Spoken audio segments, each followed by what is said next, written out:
Welcome to Talk Music with Will Dorsey Jr. Every week, our host Will is going to interview musicians from around the world and talk everything music. Our listeners range from professionals to recreational musicians who want to learn more about the industry, their instruments, and the community of top musicians. So join us, subscribe, and keep up with Talk Music.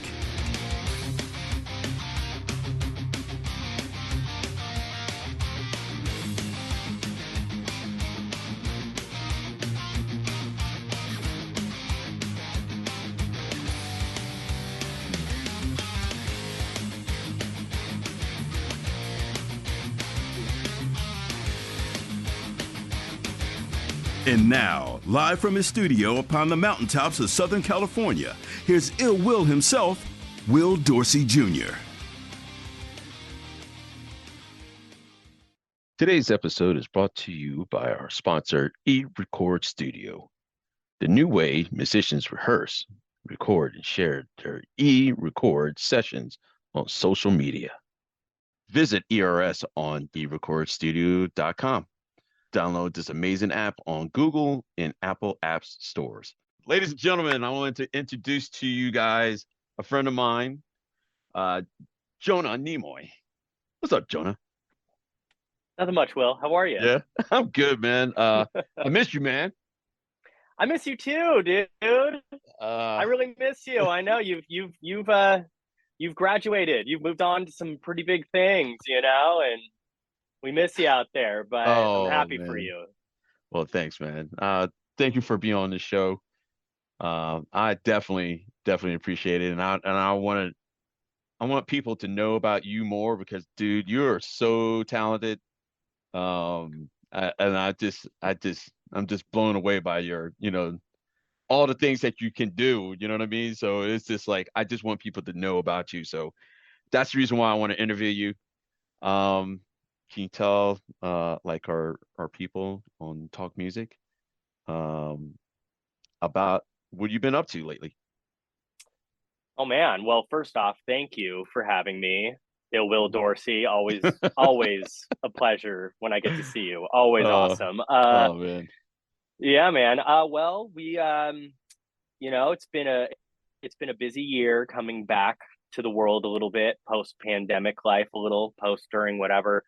But been out on the road, being multi-instrumentalist guy for the Offspring, which is how I know you after all these years. So I play guitar, I do vocals, keys, and percussion, and occasionally I'll get behind the kit, as will you. You and I both. We've rotated. Our positions have moved quite a bit, but we've done the acoustic shows together, which have been really fun with you on percussion. Man, that's a blast, man. It's so fun. It's so laid back, and it's such an intimate setting too. So it's always so cool when we get to do that. But besides that, I've been working on a few other things. We're getting ready to go on a pretty big run. We start an 8-week run.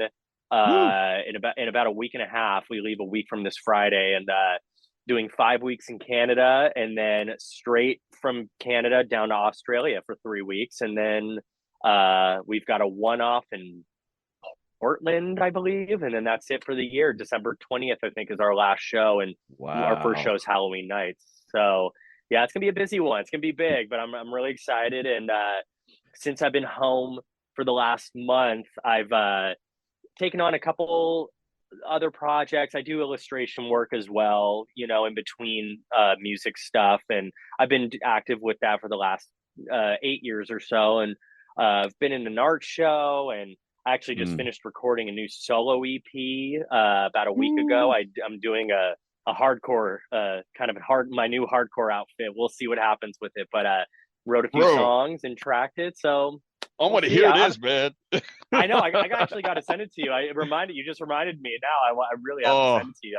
I'd love to know what you think. So man, I can't wait to hear this, man.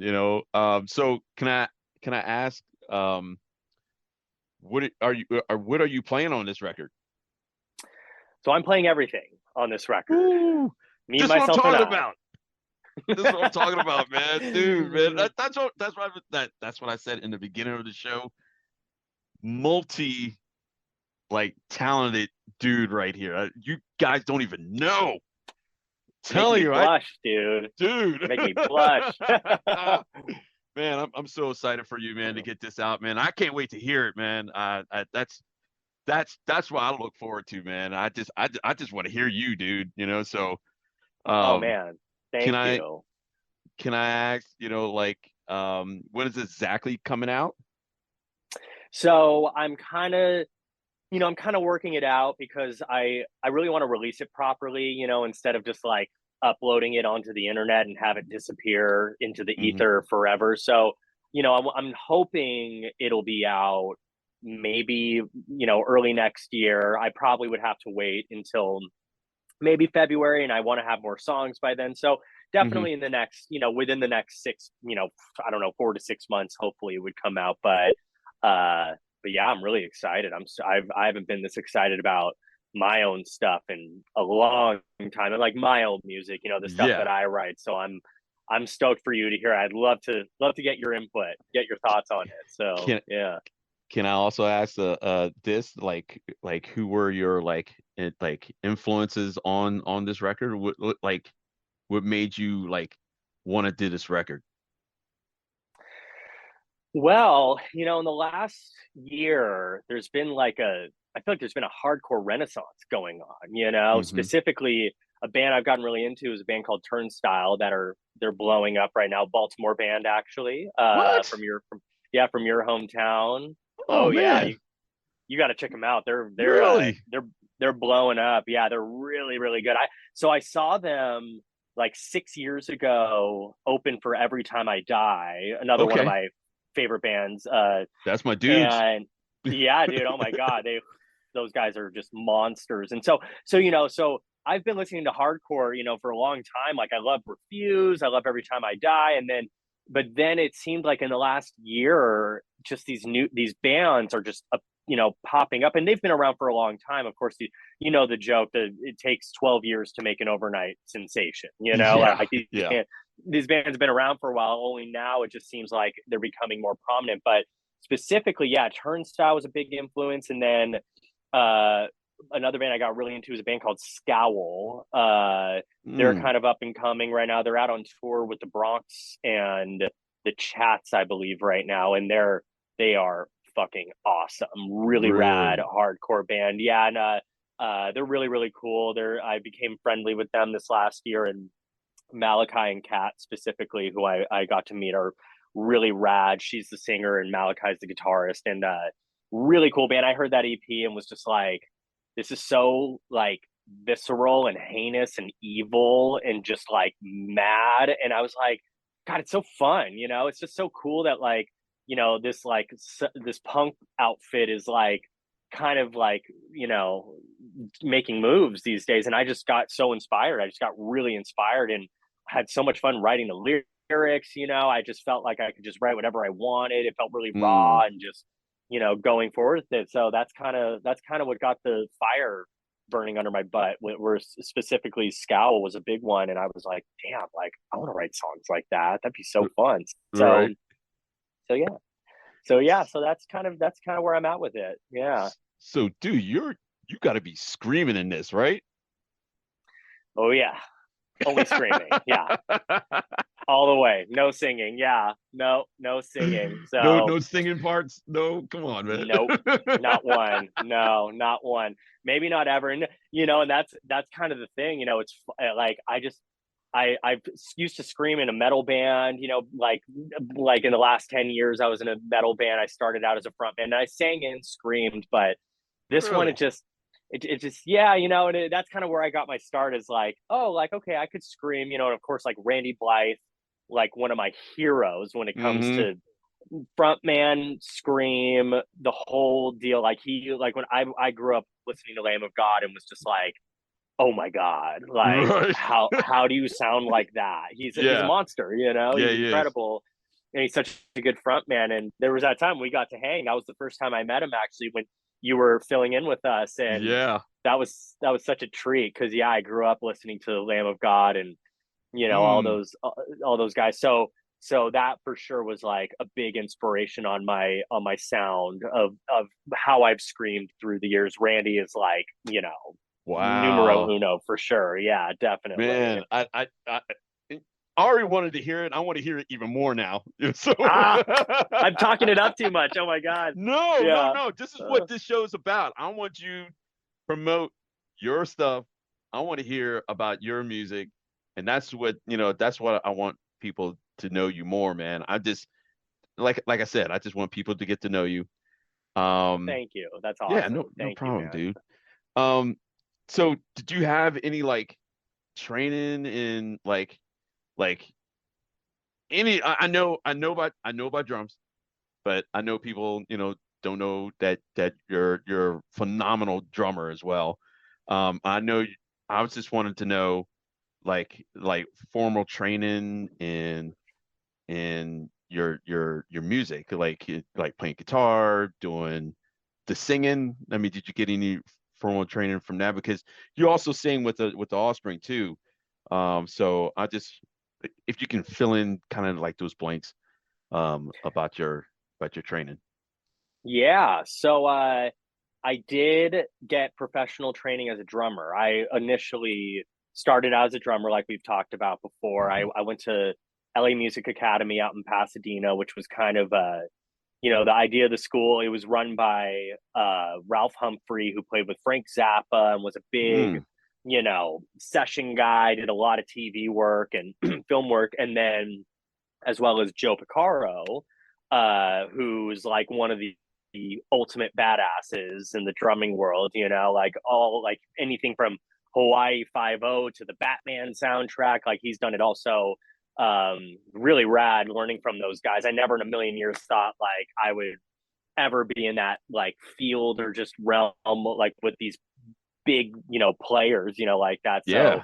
really, really, really fun learning from them. I studied jazz there, and I've always been like a punk and metal rock dude. So, it was always kind of a thing like, I don't want to get too much training now. I don't I want to keep it a little rough, but no, but they were super respectful of like my Mm. genres. I'd come in with like Gojira drum parts and they would like, Oh, give me the time of day and oh, he's doing like 5 against 4, blah blah, all that stuff or right. whatever. Um, but yeah, so I went there and then actually while I was at the school studying drums, there was a gospel vocalist offering vocal lessons for people who were in other programs. So, there was a vocal department, guitar, bass, drums, and I think a production department as well.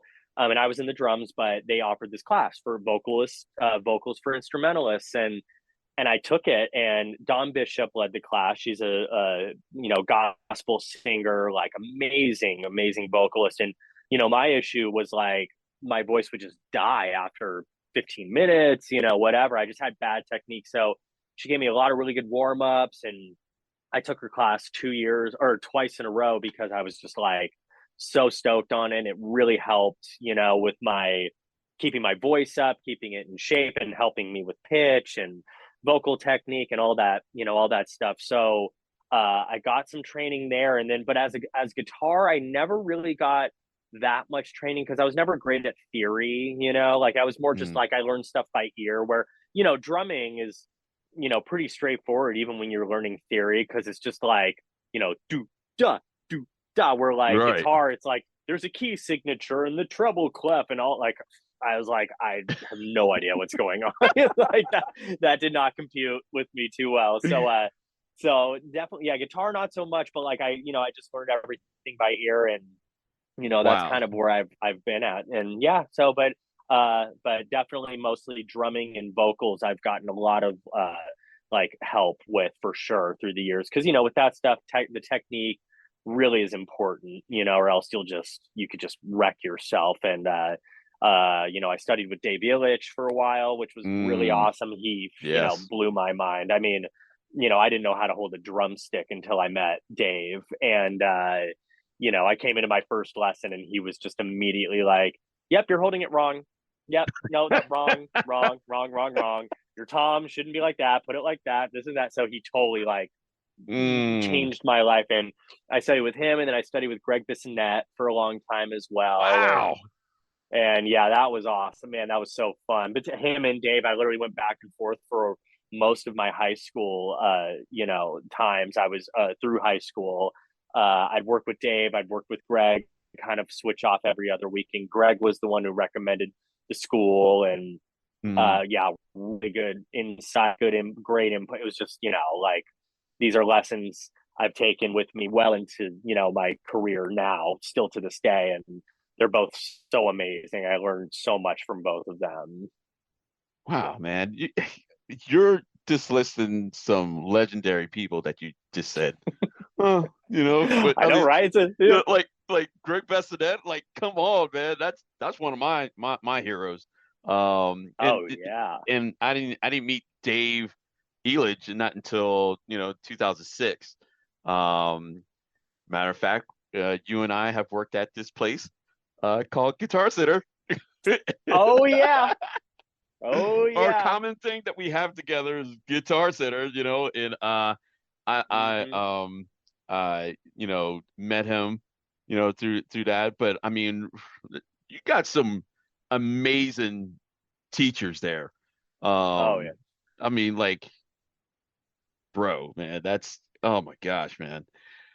Um, Very lucky, very yeah, fortunate to learn from them. dude. Like, it's like, I was just a punk ass teenager, sitting in a room with these legends, just like blowing my mind. Every lesson, it was just something, that like I said, I've taken with me into life and still utilize to this day. It's just like, oh my God, like getting to Yeah. hear all the insight from Greg, and working with David Lee Roth to Ringo to, like, I used to watch that video of him at the Buddy Rich Memorial. Oh. Um, I think it was him, Hmm. and like, I might botch this up. It wasn't Dave Weck, no, because Dave Weckl, Dennis Chambers, Yep. and Steve Gadd did one. Yep. But then Greg did one with Louis Belson. Yes, that is correct. And who's the third? I'm blanking on it right now. Oh my gosh. Was it? So it was I thought it Louis. was. I thought it was Dennis Chambers.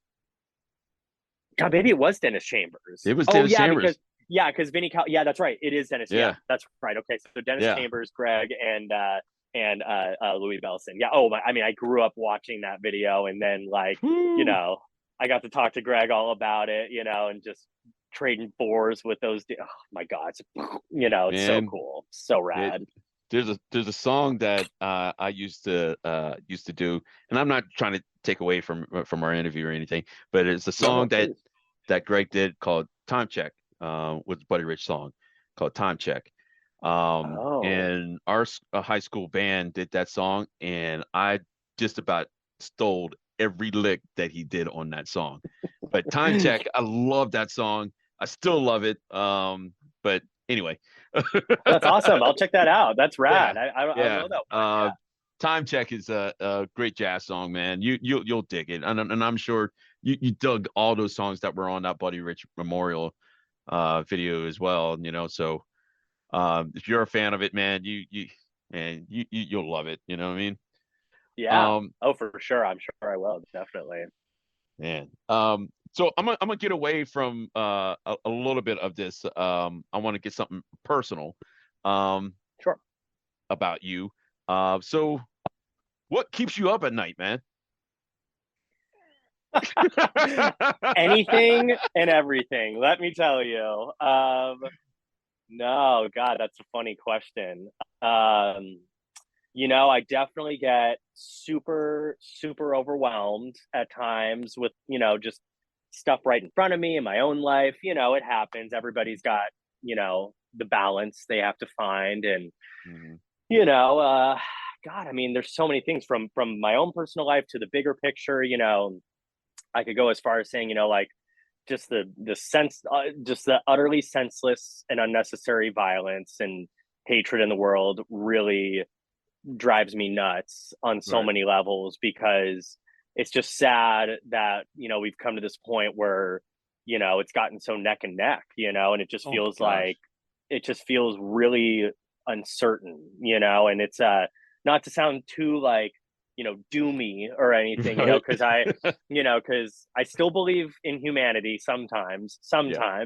most Hmm. of the time not so much, but But no, it's just, things like that. And I always just want to do more, I wish I could do more. And I try my best, to just like be a better person every day and practice compassion and stuff like that. And that does help me sleep at night. It does, because it's like, I just am trying to be my best in a very, very messy, beautiful, big, fucked up world that we live in. So, but sometimes it gets very overwhelming. And then, other things that keep me up at night are like, shit, did I lock my car door? Or like, did I lock up the studio? Did I turn off the AC? Did I leave a candle lit? Like, just, my brain just goes, right. Excuse me, Everywhere. all over the place. All over the Right. place. So, Right. Stuff like that. And of course, like when I leave rehearsals or like, I've done something, I always, and I know I'm not the only one, always go like, why did I say that? Like, why did I say that stupid thing? Like, God damn it.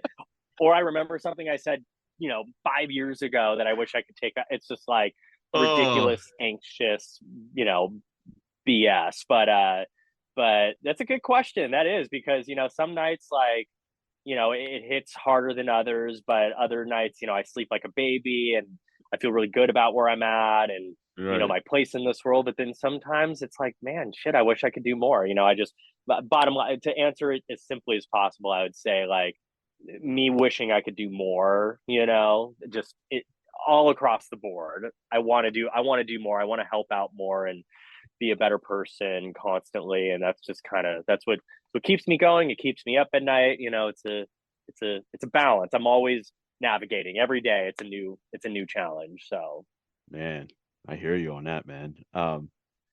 How's tour life for you, man? Tour life is great. It is it's really fun. I mean, these guys are just, absolute beasts when it comes to touring. It's really fun. I mean, the deal. We've done many of these together, so it's always a good time. The crew, the band, everyone is so fun and they love being there, which is really, really great. And the band, it's like so rad to be in a band with a bunch of people who like love music. At the end of the day, it's like we're music nerds. I mean, like we're sound checking deep cut Kiss tunes, like it's the best. It's like, dude, like that's my opportunity when I'm breaking out, like watching you or whatever. It's like, my gosh, man, I'm gonna miss that so much, man. Anyway, I know that bummed me out. I know like, this. Whoever they got next better know these deep cut Kiss songs, or else they're not gonna be. They'll be on my bad side all the way through. No, I'm kidding. But, man, I just I appreciate like there's somebody else besides me that had love for Kiss, and me and you both have love for Kiss. I'm glad that it's like, man, we're bros, man. So dude, it is a funny thing. Like that was like, we were always friends, like immediately, but definitely when like, because me, I've told you like my limit to Kiss is like Creatures of the Night. I can't really go past that. It's just my preference, like, and but like the Kiss Alive stuff and those first few records are like, like there are some great riffs on there. Whether you like the band or not, you cannot deny like songs like She and Watching You or Parasite are like, dude, like it's fucking badass. It is. It's totally badass. So no, it's so fun. I mean, and we did bond over that. And I feel like that's a very specific thing that like you either really know about or like,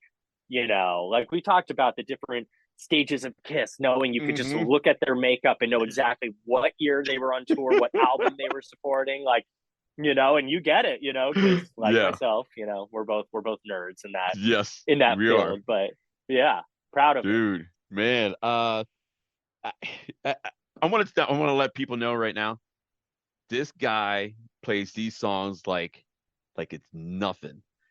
Like he knows these songs and every note is correct. And it doesn't even have to be a Kiss song. It could be anything else. It could be a Slayer song. It could be a Pantera song. It could be any other song. And the dude just knows it. And I just want to give it up to you. Like you're a badass guitar player, man. So like, dude, even you ripping, like even you ripping and just soloing on guitar, I love it. So like you in Noodles, just battling it out, man. I'm just sitting there having a great time when you guys are doing that, man. That's awesome, dude. Yeah. Thank you. No, and it's so funny. Yeah, and of course we've thrown in some Pantera at our sound checks, and Mm-hmm. Noodles makes the joke that I'm his guitar teacher and sober coach. Um, I'm way better at one of those things, Not as good at the other, if you had to Sorry, guess man. which one.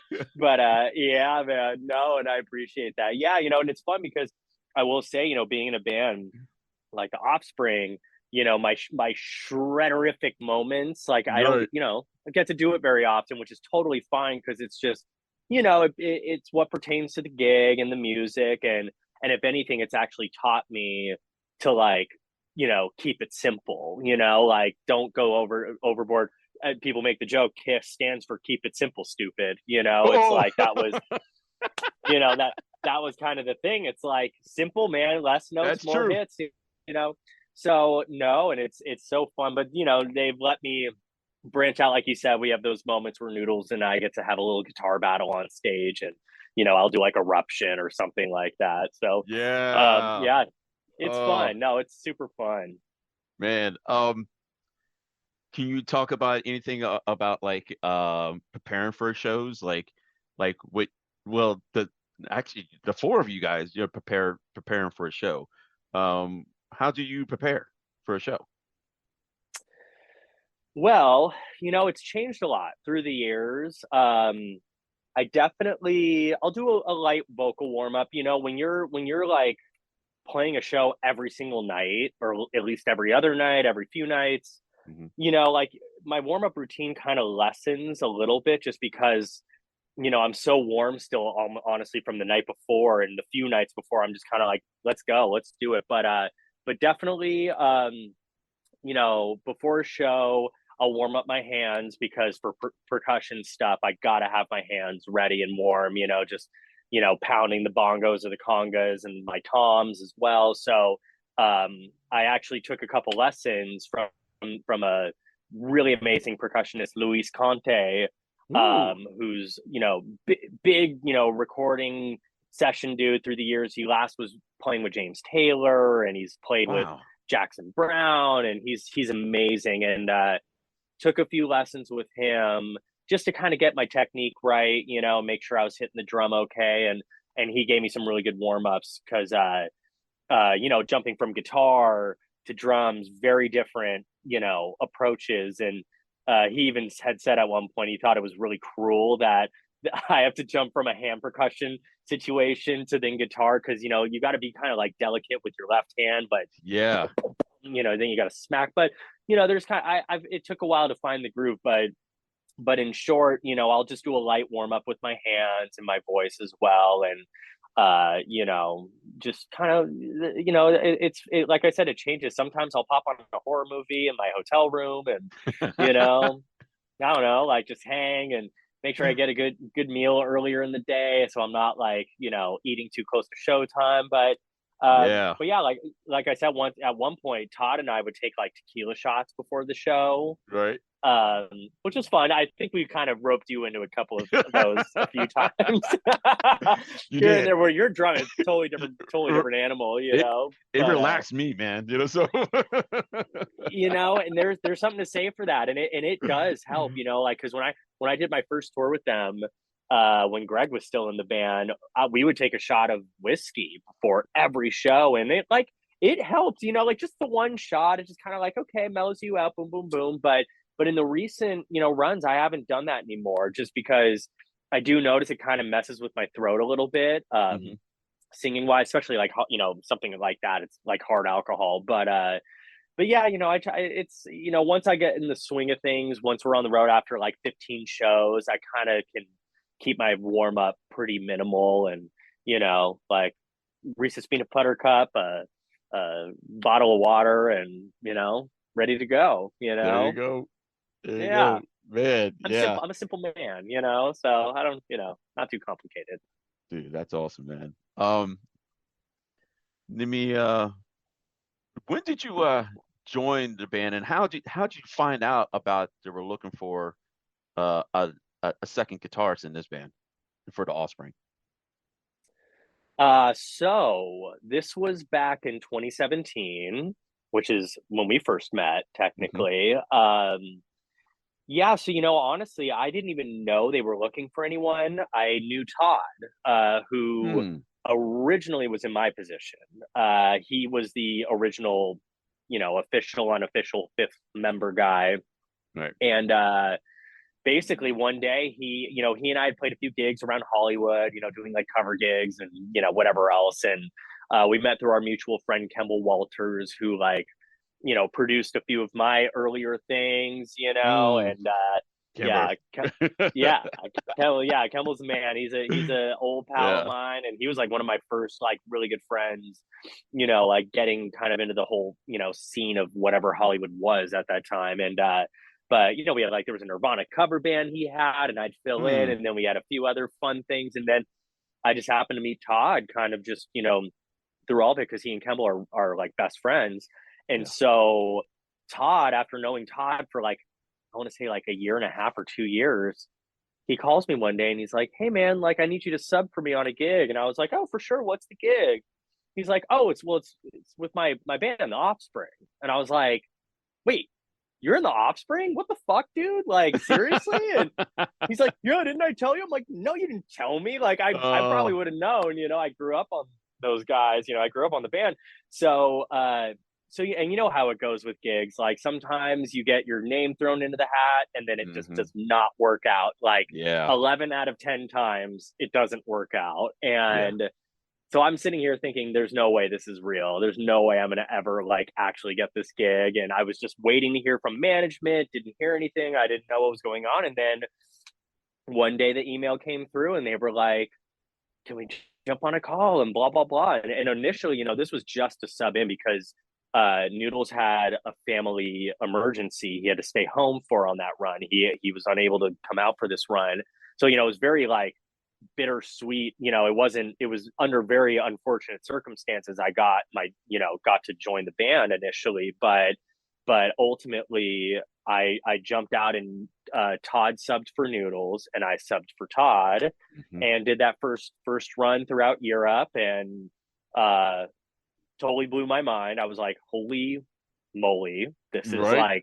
this is real. This is actually happening. I'm playing songs I grew up listening to, and I'd loved the band since I was a kid. And so then, so that tour ended, and I was under the impression it was over at that point. It was just kind of you know, just a one-off thing. But I stayed friends with Noodles and Todd, obviously, through all of it, and Pete and I had become good friends at the time. And then fast forward, Todd is moving to bass, and Larry, Mm. our old manager, gave me a Mm-hmm. call and was like, "Hey man, you want to come back?" I was like, let me check my calendar. Yeah, sure. Yeah, let's do, I was like, yeah. I was like, hell yeah, dude. So yeah, I rejoined the band, and I guess I was like late 2018, or no, I was like early 2019, I think, at that point. Yeah. And then yeah, I haven't left since. I'm still there, and uh it's been a freaking dream and a roller coaster and everything in between ever since. So Dude, man, can you name off like some of the, like your favorite Offspring songs that you enjoy playing? You know what? Hold on. oh Let boy. me let me rephrase that. On each instrument that you do, like Oh god. what is your favorite guitar? What is your favorite playing drums on? What is playing on keyboards? Uh, you see the picture, man. Go ahead. Okay, for sure. All right. Wow. All Oh man. right. Okay, I like that. You threw me a curveball. I like it. Ooh, interesting. Well, I'm gonna say right off the bat, number one favorite song. I loved the song before I'd even joined the band. Come Out and Play is like Mm, just it's just a banger. Like to me, that is one of the most like timeless, most awesome punk rock songs ever. Like mm-hmm. I know I might be a little biased, but every night, I've played that song probably thousands of times now, and I never get sick of it. Never get sick of Come Out and Play. It's just so fun. It's got a groove, but it's still really punk rock. So there's that one on guitar, and vocals as backup vocals. I love that one. And as far as keys, I used to play Gone Away on keys, which I really did like playing because it was kind of, Oh, it was the piano version. We brought the yeah. dynamic down. We used to do it that way. We don't do it much like that anymore because now it's just Dexter with the piano. But I love playing that, and Want You Bad as well. I play on keys, so I really love playing that one too. Hmm. And then for percussion, uh, it's going to be a tiebreaker between Original Prankster, which is like a Mm. super percussion driven song. I know you and I have grooved hard on that one Oh for my sure. gosh. Yeah. So that's a fun one, really fun, because that one I'm all over the place, like bongos, congas, weirdo, cowbell, the splash cymbal, the vibra slap, and then guitar. So I jumped to guitar as well. So that one's really fun. I love that. That one's like a big challenge, and it's super fun. And then is there another? But I'm trying to think if there's another instrument. There's Get a Job. I'm doing the toms or whatever. But yeah, I would have to say for all the instruments that would be. And then when I've been on the drum kit, um, we've done what was it? We played This Is Not Utopia, which was Oh, really fun. That's a new one off the last record. yep. Really fun to play. We debuted that one together in the acoustic set. Actually, that was the first time Oh, we had ever played that live. The band had never okay. played it live, which was Yeah. really fun. So yeah, remember we didn't even rehearse. It's just like No, you had played it on drums already. I had right. not, but I Right. knew it, and I was like, we'll see where it goes. But it was so fun. That was really fun. So I like that one was fun on the full drum, acoustic drum kit thing. So Hmm. yeah, I think that might be it. Yeah, I'm sure there's Mm, more, but yeah. man. Can I just say, this dude also, when I got to play with the Offspring, this dude actually kicked my ass on parts for with me and John. Uh, man, these Oh guys no. got on me, but I loved it though because they're specific parts for the Offspring songs. You just can't play what you want, You got to play what's on the record. So let's do it. This dude knew all the parts for drums, and I was just blown away how much he knew all the parts, even for guitars. I mean, like I'm sure you knew all the bass stuff too. I'm sure, But thank you. I was being a total backseat driver, and you were amazingly patient. No, uh, and that was the thing because I remember like when we, because I know like when I was even getting ready for the acoustic gigs, Dexter is so specific about bass drum patterns and snare drum patterns and all this stuff, and it's exactly what you said. You know, the joke I've even made with him when I'm like learning guitar parts too is like, wow, like this is really specific, mm-hmm. for punk, but it makes sense, because it's got to be tight, and he wrote the bass lines, or guitar lines a certain way, and the bass stuff goes so like it totally makes sense, and that's why like when we worked together, I knew Dexter was gonna, be very like on it, and so that's why John and I were like, let's us three meet up, Right. just to give you a little like, a little like heads up, because like, oh my God, it's like, dude, yeah, it's exactly what you said. You cannot just play anything you want. Like, he'll stop me the minute I play a wrong note. Like even if I am playing the right note, but I'm strumming it differently, it's like, Mm, it's like, no, no, no, it's not down, down, down. It's down, down, up. I'm like, oh, okay, like mm. really specific. Most people think like, oh, that wouldn't matter, but like it does. And we were swinging, dude. I mean, like that show, the Tabernacle in Atlanta, probably Mm-hmm. one of the best shows I've felt that we've ever played. I mean, it was just, oh my God. And but that was it. You had played the parts so many times at that point, having already played some of the shows with us, it was just like, once it Yeah. locks in and those parts are exactly where they're at, Mm, you kind of go, now I get why he's so mm. specific, and yeah. But I'm Man, sorry, I was a total backseat driver, just sitting there like, dude, don't. oh, it's good, Right. I was like, nah, that wasn't right.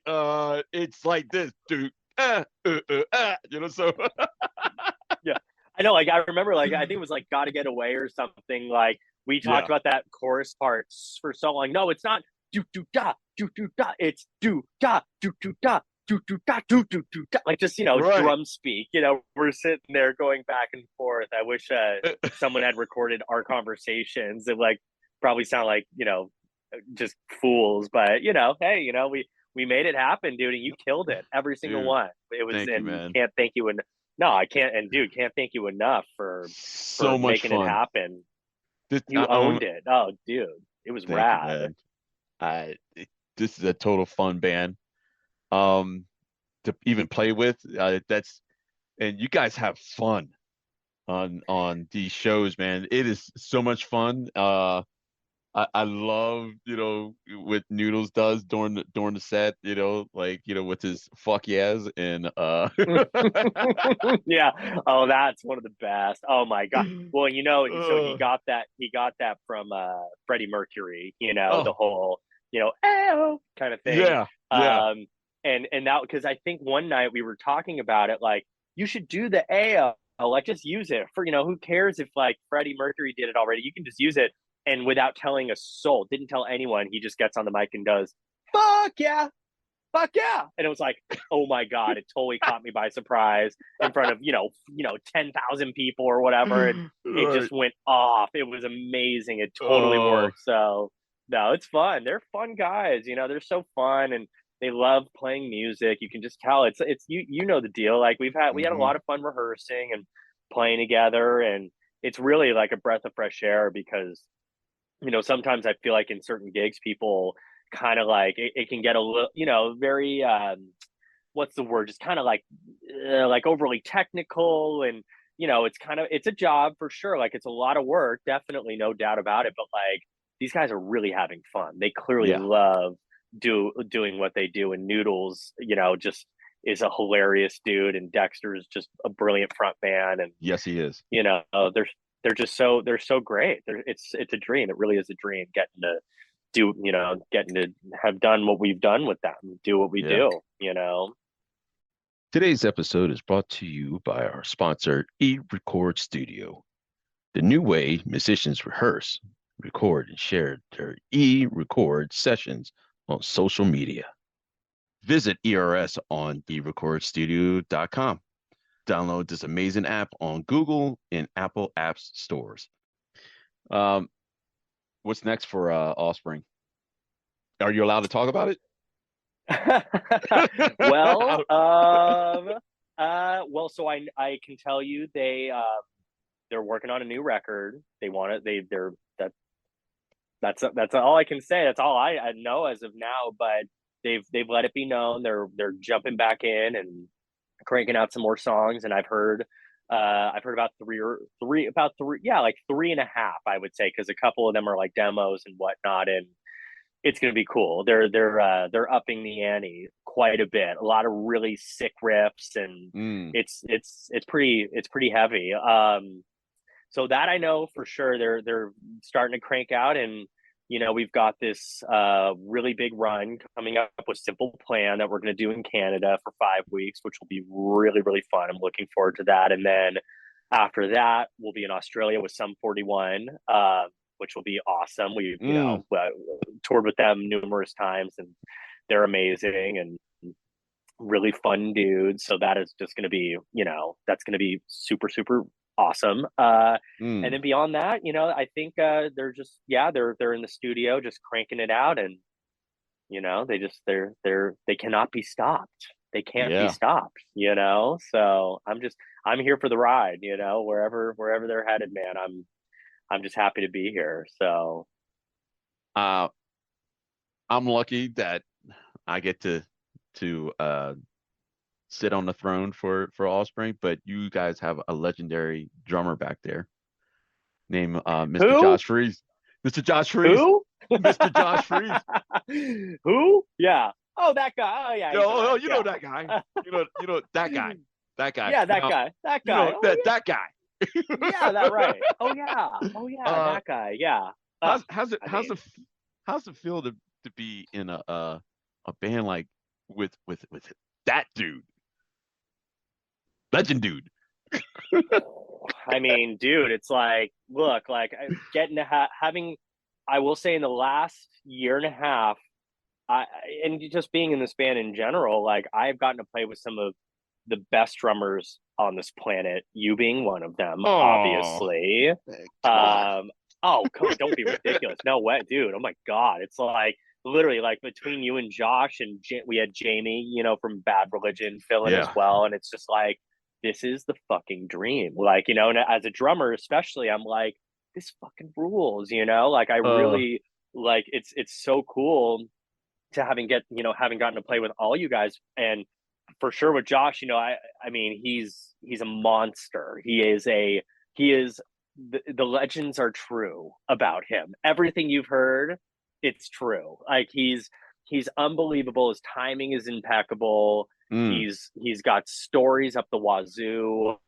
He's blowing my mind every day. Like I've learned so much from him just by getting to watch him play and getting to play with him and bounce off each other. And it's rad. He's such a rad, interesting, great human drummer person all across the board. And and I joke with him because Guitar Center, that place where we both used to work once upon a mm-hmm. time.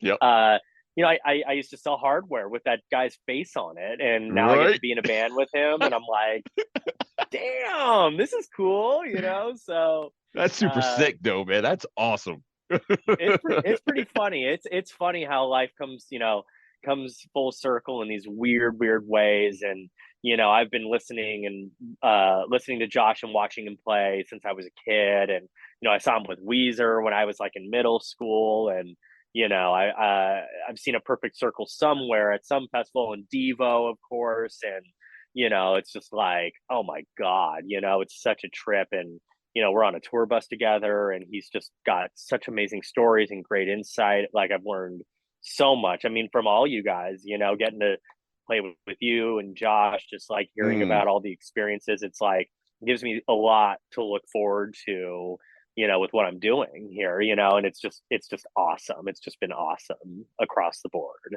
for sure. dude, that's awesome, man. That's awesome. Yeah, Um, man, can crazy. I, can I just have you ever been in like in having this experience where you met a famous dude and they weren't the dude that you thought there was going to be? Like, have you met anybody like that? Well, yes, I have. The first one that comes to mind was the time I met Glenn Danzig in a parking lot, like of a grocery store right near where I live, actually, here on the west side of LA. Um, Huge Misfits fan. I mean, you can see obviously right Yep. there.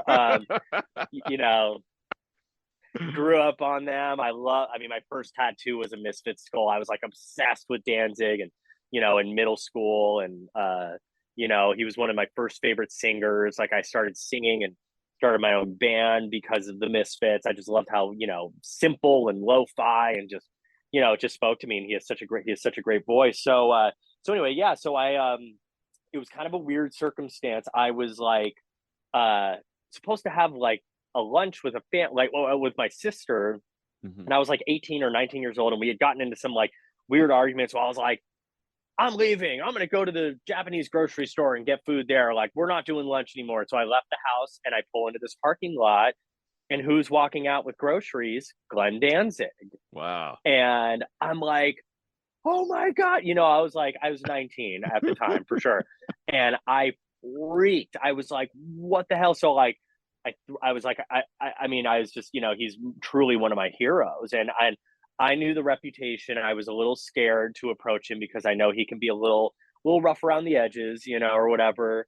And so I threw my car into park and walked right up to him. And I remember I was such an idiot. I was like, Mr. Danzig, I just want to say I'm a big fan. I called him Mr. Danzig, which was really lame.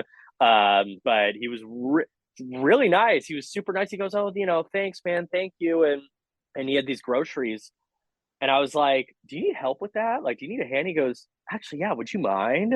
And so I helped him load groceries into his Jaguar, and Wow. we talked music for like probably 45 minutes, maybe, and had like a whole hang, and he was really nice, totally gave me the time of day. Like we talked, Metallica, we talked Misfits and Danzig and Sam Hain and all that stuff, his record label and, Plan 9 or what, his or Evil Live, all that stuff. Like just, it was just, I was such a nerd. I was just like, I had so many questions, and he totally gave me the time of day. And, I took a photo. Yeah, I took a picture with him. I'm just a little kid, like smiling like a total fool. And and like I said, I was, normally I know he can be a little rough around the edges, but he was really nice, totally gave me the time of day and was super appreciative. And so that was shocking to me. And when I tell people that story, they're like, wow, that's so cool. He was so nice, and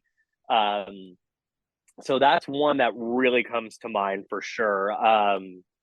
Trying to think of who else. I mean, I've had a few funny experiences. Like I've met Dave Mustaine a few times, which was interesting. It went exactly as I expected, as one would. He was, he was Dave Mustaine. No, he was cool. Yeah. He was actually really cool. But yeah, no, Danzig was really the big one, because I was just like, I just couldn't believe that he gave me such cool insight and info. He even asked me like if I was in a band, and was just really nice. He was really personable. It was really surprising. I just didn't, normally it's like, yeah, I'll take the picture, get out, move on with your day. But, I was helping him load up groceries from the Japanese grocery store that I was going to, and he was walking out of. So it was totally meant to be. And, and it was really a rad experience. And, they say don't meet your heroes, and I can totally understand. Sometimes, these are people too. They're humans. Who knows what what anybody's going through at any given moment. So like, you never knew, but he was really nice, and very thankful for that experience. Definitely caught me by surprise for sure. So nobody was a complete dick to you or anything like that? I've gotten pretty lucky, I guess, like not really, like even like I said, Dave Mustaine, like he invited me to be in a menage a trois with him. Which was kind of weird, but I think he was joking. I hope. But that was him. Yeah. No, that was the weirdest. That was the weirdest it ever got. He wasn't rude. It just was like, oh, what?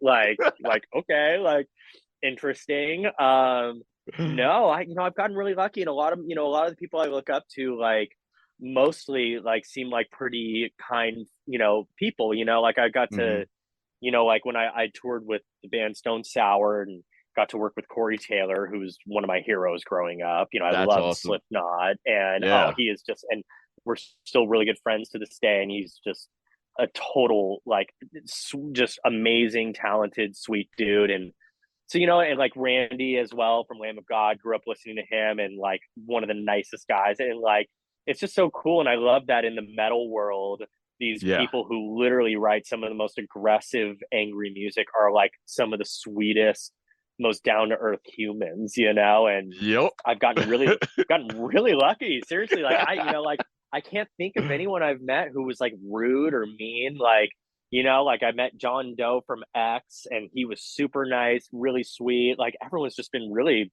really cool, and but also I'm not like running up to these people being like, can I get a picture? I'm not trying to like wreck their day. Like I really get like these are humans with lives and their own shit they're dealing with. So but no, I just have a lot of respect for these people I've gotten to meet, and I've been very, very lucky that they've been, I've caught them at a good moment, most times. So dude, man, I was just about to ask, can you tell our listeners about what other bands that you have been in, that's been on the road and whatnot? For sure, yeah. So I did a brief stint with Stone Sour, which I had mentioned. That was a really, really awesome big tour. It was while they were touring the Hydrograd album, which was their last record. And great, it was really album, fun. Oh, such a good album. Yeah, oh my God, it was such great album.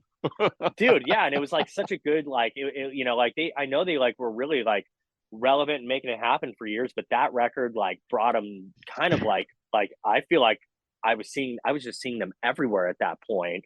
And they were on tour for like 3 years, I want to say, straight. And Mm. yeah, so I toured with them and met Roy, their drummer, who's become a good friend of mine, and Martucci, who's their guitarist. He's the reason I did the tour. I've known him for a long while, and Johnny Chow, of course, amazing human, and Mm-hmm. Corey. And so that was really fun. And I did some brief stints with a band called Fuel. They were Wow. a rock band. Yeah, I played with Fuel for about on and off for about a year and a half, actually. Kind of in between the window when I first did the Offspring run, and then like the window when I wasn't with the band and then rejoined. I was playing with Fuel for about Man, a year. About a year. Yeah. those are some So, good rock songs, man. dude, they were, man. It's funny. Like, as soon as I was learning the set list, I was like, oh yeah, I know that one. Oh, I remember that one too, and that one, and that one, and that. It's like, dude, it's like MTV K Rock, like Yeah. 98.7, whatever it was, like throughout the 90s and 2000s. They had some bangers for Yes, they sure, and did. They did. and they were really fun. They were fun to tour with. Yeah, Brett Scallons, the singer, was super rad and really nice, and Phil Buckman, their bassist, was I became good friends with as well, and Shannon Boone, their drummer. No, it was really fun, and that so I did that a lot off and on. But kind of in between all that, I was like, playing with some other more indie acts and doing my own band. I had have a band, sorry, called Furiosa. I still work with. We haven't put out much. I've just been really busy with the Offspring for the last few years, but I've done that thing. But yeah, no, it was mostly Stone Sour, Fuel, and the Offspring have been kind of the more like rock bands out there doing the touring thing I've gotten to play with, which is great experiences all across the Dude. board. Really, a lot of really good learning experiences, and kind of cut my teeth getting to like play with these amazing bands, which was really cool. So Man, that's awesome, dude.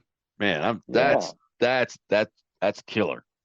That is. yeah, thank you. Man, you blow me away on a few. I didn't know you were, that you played with them, man. That's sick. Oh yeah, thank That's you. Yeah, no, yeah. I was more of a sub on that one, but I was a consistent sub because their usual guy was pretty busy with other things. So I probably played somewhere between like 60 to 75 shows with them all across the states, and Mm. it was a lot of fun playing with those guys. A lot of fun venues. We went as far as the East Coast through the South, and up north, like Northwest, all over the place. It was really fun getting to be on the road with those guys. And Dude. but the day came, yeah, we had to, I got asked to rejoin the Offspring and had to go do that full time. But Yeah. yeah, no, Fuel was rad. It was fun, and those songs, like you said, it took me back big time. I was like, oh my god, like these were some bangers, Yeah, they for were. sure. They were. They were. Yeah, Um, do you mind if I jump to another subject? please, yeah. Based on your hobbies, and I know this, and I've seen a lot of your work, your art. Um, you're an amazing artist. I want people to check out your Instagram. If you don't mind me plugging that, about your drawings that you have drawn. Can I say like which one are you like most proud of, or is there several that you're proud of? Man, well, first off, thank you Mhm. for saying all those very wonderful, kind things. Wow, I mean, it's so nice of you. God, you're just making me blush, bro. All this whole time, I'm just perpetually red. Dude, uh, we got to talk about your work, man. I mean, because man, that like some of that work is like that makes sense. No, that makes sense too. And yeah, so especially during when we had the certain president, and yeah.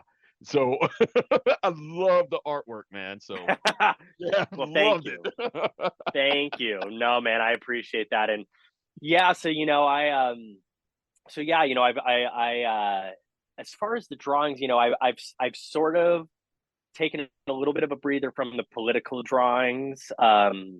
Mainly because, it got to this point where, like, well, first off, Donald Trump is not our president anymore. Right. And a lot of my material, I mean, there's still plenty of shit to draw about for sure, but it was easy. He gave me a lot of material to work with on an almost daily basis. It was really Right. easy to just, make him just into a heinous monster, Right. because he did it all himself. But regardless, yeah, I mean, I kind of bounced, like, I started out doing mostly like horror movie themed stuff, and yeah, like I drew like, Dracula and Frankenstein, and one of my favorites that I did, and actually Roy Mayorga, my buddy who I've mentioned, Mhm. has the original of the Babadook I drew. The Babadook was a horror movie that came out, God, almost like 8 years ago, maybe now. Really good, like, indie horror movie, super spooky.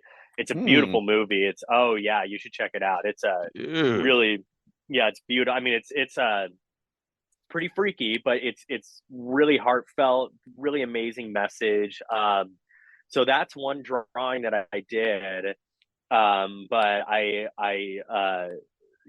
Roy was like the perfect person to have it, because he and I love that movie. Like, we bonded over that movie. Mm. So that's definitely one of my faves. And then I've had a few others, like, I did a drawing of Rush Limbaugh when he died, getting sucked off by a Nazi and a KKK member. I got a few death threats on that one, and that was like, oh man, like, I got to Oh. rethink what I'm doing here, but that was Oh, kind of fun. wow. Oh yeah, I Wow. didn't hold back on that one. He was vile. He was fucking vile. I could give a shit. But that one might be one of my some of my. I'm pretty proud of that one. It was pretty disgusting, but that's kind of the point, And but I might step back into the political cartoon thing at some point. It's just I'm kind of disillusioned by a lot of what's going on these days, and Yeah. there's just so much, and there's so many layers to the problems that we do have in this country. And it's not like, I'm trying to be non-political, because there are so many issues. Like I've said before, I want to, be a part of anything to make it better in the grand scheme, which is hard because we're really divided. We have a huge polarizing issue with our country. So, but I like to doodle, like, Halloween stuff, like I said. So, you can see all my artwork on my Instagram, or I have another Instagram account called Boredom Sketches that you can check out. What? Which I'll send to you. Yeah, I haven't posted there much recently, because I kind of merged it with just my personal account, because, like, just like I more people see it there. But I'll send you that. I'll send you that Okay. link, and you can check some of it out. But yeah, we'll see. I might return. I definitely want to do a comic at some point. It's like kind of my dream to illustrate a comic. Hmm. So I've done little strips here and there, but at some point when I find the time, it's whenever I can. It's very time consuming, Yeah. but I would love to do like a comic strip. I've had a story I've been developing for like the last 10 years that I've like really wanted to make into like a really serious, like 3 volume like Hmm. graphic novel kind of thing. So Really? yeah, so we'll see. It's just it's a lot of time, and I don't want to half-ass it. So I've got to like sort it out, and make sure just make sure it's right. So someday Man, I'll get there. would you do an anime on it? Oh hell yeah, for Yeah. sure. Oh yeah, it kind of calls for that, because it's like it's sort of in the style of like stuff like Akira, or it's like very kind of post-apocalyptic, but it's very sci-fi but horror. And it's like, if like the way to describe it, just the little bits I've done, it's like Akira meets Deadpool meets Saw meets Star Oh, Wars. It's kind of a lot of examples. Blade Runner, a wow. little like like very, very like dystopian, post-apocalyptic, but the protagonist is is sort of an otherworldly character who takes justice into their own hands, and does it in a very, very, very violent fashion, because why the fuck not, Right. So we'll see. Yeah, we'll see where that goes. Yeah. Dude, man, I would love to see that, especially like in an anime, like, you know what I mean? Like that would be Oh really, yeah. really cool, man. That would be super cool. I mean, like you just Yeah. mentioned Akira. Like, was there any Mhm. other anime like stuff that that you were into? Oh yeah. I mean, growing up, um, I loved Bleach. I read the Mm, manga. I watched the show. I love that. I love Naruto. I loved One Piece was another one. I loved One Piece, which was great. Those are definitely not as like insane, as like something like Akira. And Alita was a big one. I really mm, loved Alita as well. So good. Oh my god, it's like one of my mm-hmm. favorites. Alita's so good. I'm looking at my bookshelf. I'm trying to remind myself That's all right. if there's anything else on there. But oh yeah, and of course, there was one specific one I loved. I mean, of course, Dragon Ball and Dragon Ball Z. I loved. I read all Yeah. those and watched the show. And Toriyama did a one-off called Sandland, which is like one of my favorite. It actually is kind of what inspired me to sort of start this whole thing. It's a one-off just a one-off story, and it's basically about the Devil's Son is basically living in this post-apocalyptic world. It's kind of like Mad Max almost. It's like Mad Oh. Max and the devil. It's really interesting, and he's the son of Satan, and he like basically needs to help end this corruption of this king hoarding water, and in a dried up world. And I loved that one. That one kind of got the wheels turning of like, God, I'd love to develop something like this, of my own, or so that's a big one I really liked. Trigun was great too. I've read Trigun, and God, there's so many good ones, and Attack on Titan and Full Metal Alchemist, and Yeah. clearly, I can nerd out on this stuff for hours probably. Dude, man, that's So yeah, great. That's great. yeah, man, I I mean, love that stuff.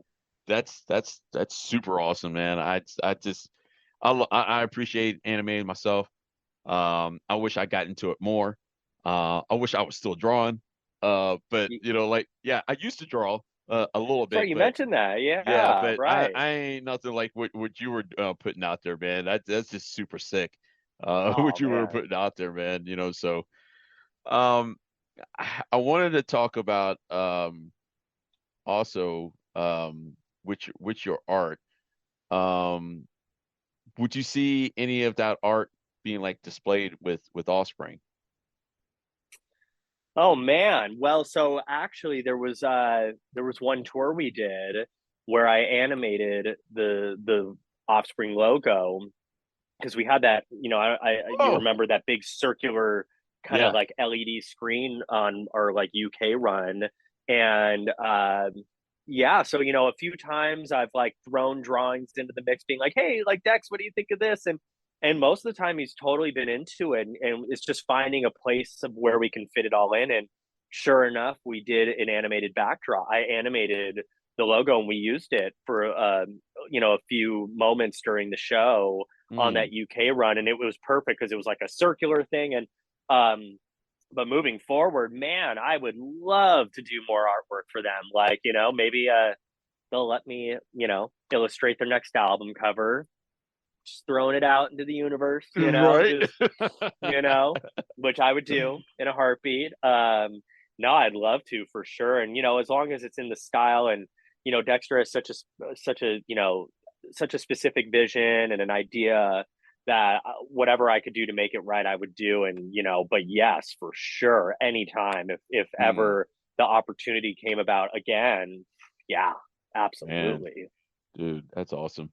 Um, is there anything that you want to say for the Offspring fans that they don't know about Jonah Nimoy? Oh man. Oh my god. Oh my What else? gosh. What else can we know about you, man? What else can you know? Well, I'm a fairly open book, so there's not much else, not much else going on up here. No, Yeah, okay. no, I'm joking. No, I mean, I would just say this is a really interesting time for the band because they went through a lot of big changes over the last Hmm. few years between Greg and Pete and putting out more music now, and I really think they want to bring it, as best as they can, more so than ever, which is really cool. And when I first joined the band, even Todd kind of told me, he's been in the band for like 13 years. He said Mm, he was like, you're coming into the band at a very interesting time. This is mm, a pretty unique time, and the music world, it's anything but dull moments. yeah, It's hardly boring, yeah. for better and for worse on all accounts. But no, I would just say, keep your eyes peeled and your ears open. There's going to be a lot of cool stuff with this band coming up in the next year for sure and onward. I mean, there's a new kind of fire burning under their butt that I'm sort of witnessing, and I've Mm, gotten a lot of cool feedback, having been in the band now for a few years, and I'm being told this is the tightest the band has sounded, and this is the happiest they've been in such a long time, and they've had a 30 plus year career, so to hear that is really special and really cool, and I can see that they're really excited for everything that they're working on right now, and they're really upping the ante each time, and I'm just so stoked to be a part of it, and I'm sure the fans have got to be equally, if not more, yeah. So there's a lot of cool stuff happening, and just all I can say is just be ready, put your dancing shoes on. Right. It's gonna be fun. So yeah, Bro, I'm gonna miss you and the guys. Um, I'm gonna let you go now. But thank you so much for being on Talk Music, on my show. And I appreciate your time, man. I really do. And I know I've been talking about this for a while that I was going to interview you, but I'm glad I finally interviewed you, man. So thank you. dude. Thank you from the bottom of Th- my heart, man. no, my pleasure. And well, thank you. I'm gonna miss you too. We are for sure gonna hang, Yeah. regardless. I Right. mean, I know we've both got very busy years ahead. You're gonna be out with Adele, which is incredible. I mean, Uh, that's like so rad. That's gonna be uh, awesome. thank you. And no, man, dude, thank you so much. And anytime you want to nerd out on some anime or Kiss or whatever, you know where to Dude. find me. So Yeah. Yeah. hit me up. I will. I want to play some more Kiss, man. Yeah, dude, like, anytime. like, man, it's fun jamming with you on that, man. So Yeah, man. Right back at you. No, man, and thank you, really, thank you for having me as well. I really appreciate it. Appreciate it. It's been great hanging as always. no problem, man. Sir, take it All right, easy. man. All right, You man. too. All right, later Until on. next Thank time. you. See ya. Till next time. All right. Bye. Bye bye. Ladies and gentlemen, that was the third guitarist that's in Offspring, my good friend, Jonah Nimoy.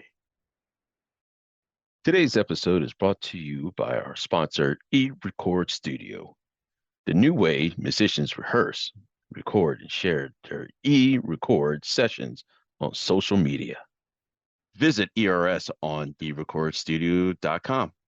Download this amazing app on Google and Apple Apps stores. Visit us on www.talkmusicpodcast.com. Subscribe to our YouTube channel. Download our podcast on Apple, Google, Amazon, and Spotify.